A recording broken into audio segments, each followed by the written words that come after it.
어제 뭐 보셨어요? 오늘은 TVN 벌거벗은 세계사와 2013년에 방송된 꽃보다 누나 얘기를 할 건데요. 그 두 프로그램이 무슨 관계가 있냐고요? 왜 뜬금없이 두 프로그램을 엮느냐고요? 지난주 방송된 벌거벗은 세계사 40화 그 유고 내전편을 보면서 일찌감치 그 지역에 다녀온 꽃보다 누나는 왜 그때 그 사실을 알려주지 않은 걸까? 머릿속에 물음표가 생겼습니다. 그 물음표가 이 영상의 발단이에요. 그런데 얘기를 하다 보면 꽃보다 누나 얘기를 더 많이 하게 될지도 모르겠어요. 왜냐하면 지금 보니까 꽃보다 누나가 참 잘 만든 프로그램이더라고요. 여러 가지 생각을 하게 만들었어요. TVN 벌거벗은 세계사는 머릿속에 마치 퍼즐 조각처럼 흩어져 있던 단편적인 지식들을 일목요연하게 하나로 정리해주는 프로그램입니다. 수박 겉핥기에 불과했던 지식이 이 방송을 보고 나면 어지간히 남에게 설명을 할 정도는 되더라고요. 시즌1 초기 설민석 씨가 하차한 다음에 한동안 자리를 못 잡고 표류하는 듯 했습니다. 하지만 시즌3에 접어들면서 마니아 팬층을 기반으로 회당 4 내지 5%대의 꾸준한 시청률을 기록하며 선전하고 있어요. 지난 3월 29일에 방송된 40화 유고 내전편은 저에게는 충격이었습니다. 20세기 말 최악의 인종 청소, 나치의 유대인 학살과 같은 떼죽음이 불과 30년 전인 90년대에 벌어졌다는 거예요. 그걸 보고 있자니까 제가 너무나 무지하고 무심해서 한심하더라고요. 우리가 한동안 유고 내전 또 보스니아 내전 많이 들어봤잖아요. 그래도 현실적인 거리감 때문이겠죠. 최근에 벌어진 러시아의 우크라이나 침공과는 좀 다른 무게였어요. 그저 뉴스 안에 존재하는 사건이었던 겁니다. 우리 그 대중의 관심도가 낮아서인지 벌거벗은 세계사에서도 이 지역은 처음 다뤘는데요. 그런데 그 잔인무도한 살상 가운데 그 사건의 중심에 바로 크로아티아라는 나라가 있었던 거예요. 크로아티아는 동유럽의 지상 낙원 그리고 지중해의 진주로 일컫는 아름답고 신비한 나라죠. 우리에게 잘 알려진 크로아티아의 두보르브니크 성곽이 폭격을 맞아서 부서지는 장면이 방송에 나오더라고요. 여행 프로그램에서 연예인들이 거닐던 고풍스러운 광장들도 그 1991년 폭격 당시에는 폐허와 다름없었습니다. 여기저기 시신도 눈에 띄었고요. 유고 연방군의 공격으로 두보르브니크의 3분의 1이 피해를 입었다고 해요. 우리에게 크로아티아라는 나라를 알려준 건 꽃보다 누나죠. 이번 그 벌거벗은 세계사에서도 바로 그 꽃보다 누나 화면을 자료로 쓰더라고요. 배우 윤여정, 김자옥, 김희애, 이미연 씨 그리고 이승기 씨가 나영석 PD와 함께 터키하고 크로아티아를 다녀온 다음에 크로아티아를 향한 관심이 뜨거웠습니다. 크로아티아를 향하는 여행객이 급증했는데 해마다 꾸준히 여행객이 늘어서 코로나19 전에는 해마다 몇만 명씩 크로아티아로 떠났다고 해요. 아울러 동유럽에 대한 관심도 높아져서 동유럽 여행 상품이 큰 인기를 끌기도 했죠. 2019년에 헝가리에서 유람선이 침몰되는 안타까운 사고도 있었습니다. 당시 그 크로아티아, 슬로바키아, 체코, 헝가리, 오스트리아 5개국을 도는 여정이었습니다. 방송 프로그램 하나가 우리에게 미치는 영향이 놀랍다 못해 무서울 지경이에요. 그런데 당시 그 꽃보다 누나에서는 그 크로아티아 침공이나 뭐 인종 청소 이런 부분들은 한 번도 언급되지 않았거든요. 그래서 벌거벗은 세계사를 보면서 일종의 좀 배신감까지 들더라고요. 기억을 더듬어 보니까 출연자들이 길을 걸을 때 이곳저곳 그 부서진 채 방치되어 있는 건물들이 눈에 띄곤 했거든요. 왜 저럴까 했는데 어떤 설명도 없었던 거예요. 여행 프로그램 자체가 그 여행객을 끌어모으는 게 속내인지라 그와 같은 좀 부정적인 요소는 다루지 않았던 것이 아닌가 좀 의심스럽더라고요.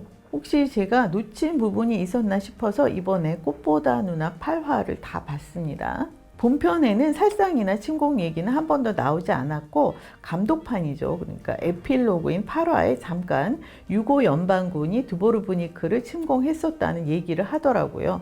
윤여정 씨에게 나영석 씨가 설명하는 장면이 나옵니다. 14만 명의 사상자가 났다더라. 도시의 80%가 피해를 입었다.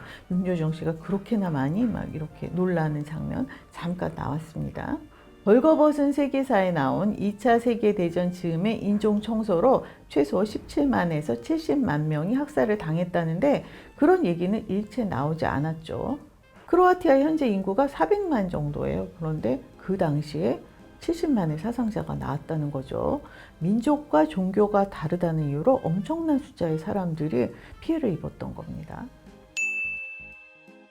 꽃보다 누나 멤버인 김자옥 선생님이 그러니까 방송 다음에 2014년 11월에 타계하셨습니다. 여행 당시에 그 대장암이 폐로 전이가 되어서 치료 중이라는 말씀을 하셨었죠. 여행 중에 피곤한 기색을 종종 보이셨고 방송에서는 그런 이유로 꽃보다 할배의 백일섭 씨와 닮은 꼴로 묻기도 했습니다. 지금 되돌아봐도 너무나 짜증스러운 편집이죠. 어디다 대고 같은 카테고리로 두 사람을 묶어요. 투병 중에 공황장애 증세가 오는 바람에 여행을 통 못 다니셨다고 합니다. 그런데 이번 여행으로 용기가 생겼다고 하면서 이제 다 다닐 거예요. 마치 할 수 있어 이런 느낌으로 다짐을 하셨어요.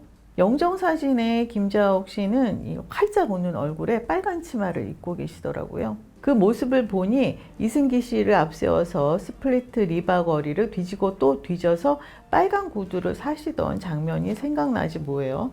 얼핏 보고 꽂혔던 빨간 구두를 찾아서 장시간 헤맸죠. 그런데 막상 구두 가게를 찾았지만 들어가서 이제 보기만 하고 그냥 나오셨다가 무슨 마음인지 다시 들어가서 사셨거든요. 그게 아마 이제 여행 다 다닐 거예요 라는 다짐과 일맥상통하는 마음이지 싶어요. 구두를 막상 신어봤는데 얼마나 신겠어 하는 마음으로 말자 했다가 나 열심히 살 거야 라는 마음으로 들어가서 다시 사신 게 아닌가 싶습니다. 그런데 김자옥 씨를 이 여행 멤버로 추천한 분이 바로 윤여정 씨라고 합니다. 김자옥 씨가 그 언니가 나를 멤버로 추천했다는 소리를 듣고 얼마나 기뻤는지 몰라 라고 했거든요.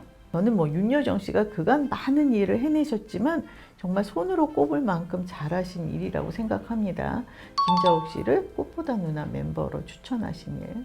꽃보다 누나를 이번에 다시 보니까 크로아티아라는 나라가 이 프로그램의 그냥 배경일 뿐이더라고요. 그냥 도구로 쓰인 거죠. 이 프로그램의 중심은 사람, 그러니까 사람과 사람 사이의 관계에 집중하고 있었기 때문에 굳이 그 나라의 역사를 이 프로그램에서 다룰 필요가 없었던 거죠.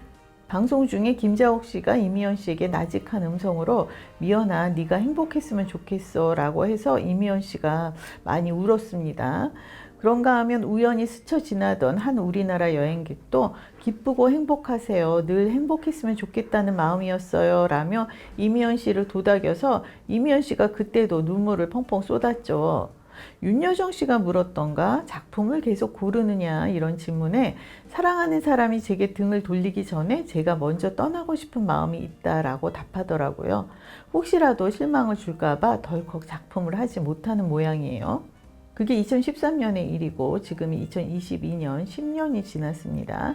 그 사이에 이미연 씨는 소리 소문 없이 영화 2편 그리고 드라마는 응답하라 1988의 그 덕선이 역으로 잠깐 특별 출연한 것 외에는 작품 활동을 하지 않았습니다.